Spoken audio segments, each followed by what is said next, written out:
It was time for my postural assessment. Paul asked me some questions about my postural history and any pain I've had through the years, as well as snapped pictures of me from all different sides. The pictures are then uploaded into the Egoscue software, which places it up against a grid to show postural imbalances. It's kind of like an X-ray of your external posture. These findings were both incredible and very humbling.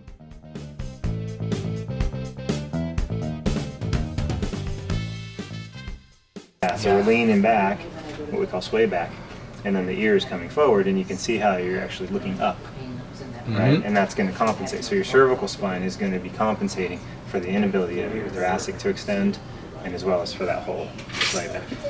So all those pieces go together, and you're hanging on your abdominals, your upper abdominals.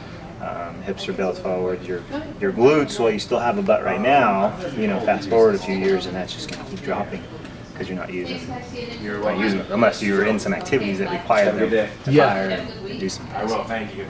The ear, the shoulder, the hip, the knee, and the ankle should all sit in vertical with a normal S curve in the spine. Arms sitting at the sides of the body, and then on the front view, then we should have 90-degree angles between the horizontal lines of shoulders, hips, knees, ankles, and then vertically stacked. So we have these 90-degree angles that form at each of the joints. And it's when we're out of the alignment that tells us there's dysfunction, compensation, and therefore a high potential for pain. Your head is trying to get you back to your right side. Hence the wow, it's all coming together. I didn't want to mention it to you before because I wanted to kind of like not fully, but I didn't want to reveal too much. But I've been diagnosed with like a slight scoliosis at a very young age. Okay, not young, maybe probably when I was going through like growth spurts and like in high school and stuff like that. So was that pre or post wrestling accident? Probably post wrestling. So yeah, I mean, look at your head position. So if you did get banged on your neck and that threw you off, then spine's going to accommodate that as well. Yeah. Okay. Please tell me that this is like not like a typical. This is a typical. Because the thing is, I consider myself a pretty healthy dude. Like, and this is it's so outstanding to me to see that, it's also I feel like almost everybody has chronic pain. Yeah. Even people, it's like you tell somebody to relax, they think they're relaxed and they're not even relaxed. Absolutely. I had a gentleman in here earlier, Parkinson's. He had some work done, and his parasympathetic system is nil. So it's all sympathetic, which is your stress system. Right. All right, Paul. So I feel like I'm watching a train wreck, and I'm in the train wreck and watching the train wreck at the same time. Right. I can't take anymore. Just tell me what I need to do to fix it. Gotcha. Well, and first thing to know is it's all fixable.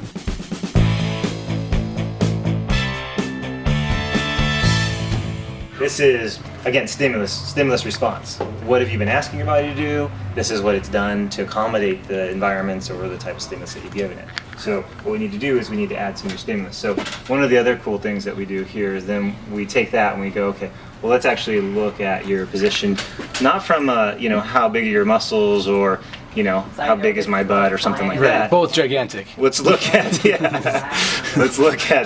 how your posture actually aligns relative to the plumb line here. So we're looking at the position of your knees, the position of your hips, and so forth. So we said that left knee is more flexed than the other side. We have some tilt forward on both sides. The right shoulder likes to come forward in terms of rotation. We said that the knees are out on both sides, but the left one is more out to the side. And then your left foot is out, but your right foot is actually out more. So that's some torsion going out there. We also talked about the right foot being pronated. How do you remember this? The right hip is elevated. This is my body. I don't know. I just know I have a lower shoulder. That's right. it. And then this is tilted over here, and then we had some lateral flexion here. So, and then don't forget about the ear thing too. So that's tilted and leaning over that way also. So all those different things that we saw in your posture, it all comes down to these deviations from the 90-degree angles. And so what the system recognizes is that we need to return you back to 90-degree angles. So what we can do is we can hit the button here, and it'll give you suggestions based on what your body is doing and what it needs to do. So then the exercises, what we'll do is we'll actually look through some of these, and this is a long list, so we'll pare that down to just get you started today. But for instance, if we click on one of those, then we can see this is going to be part of your homework.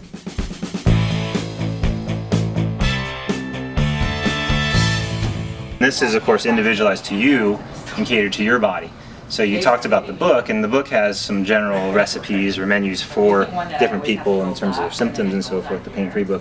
And then when people come in here, then what we do is we, dissect their body, look more at it in terms of what it's doing. Right. We'll look at you walk, or we'll do some functional tests, really get an idea of what's going on. Or people who have multiple symptoms and they go, well, where the heck do I start in the book? Right. Well, there's so much more that you can do and possibly need to do. Whereas some people, they just use the book and they get better. And that's okay too. But it's a matter of doing something. So again, this is about stimulus, reminding your body how it's supposed to work.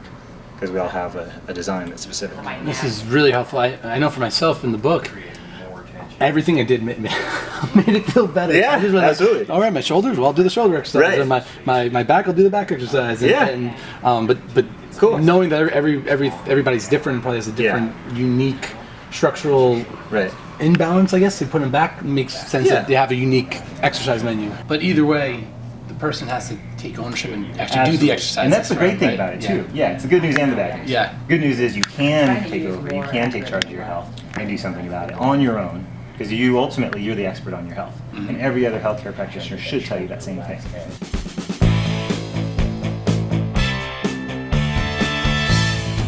I'm committing to you and to the viewers that I will be doing these exercises for 30 days. And I could probably commit up to a half an hour a day. Okay, cool. So maybe a little more, maybe a little less, but if that's a target market, because I would also think someone that wants to do this and coming to a clinic, everyone has a half an hour if they really maybe people have 3 hours a day if this is a priority, right? Yeah. But if we could find something like for half an hour, and I'll commit to doing it at least 6 days a week. Okay, maybe one day awesome. I'm going to sleep in later. Great. Well, and that'll be counteracting the weeks, months, years of what you've been doing. So something is better than nothing. Awesome. Right, and then maybe at the end of those 30 days, come back in, we'll reassess. And we'll see where you're at, and then what it'll give us a gauge of is not just how effective were the exercises, but how well did your body respond to the stimulus that was given.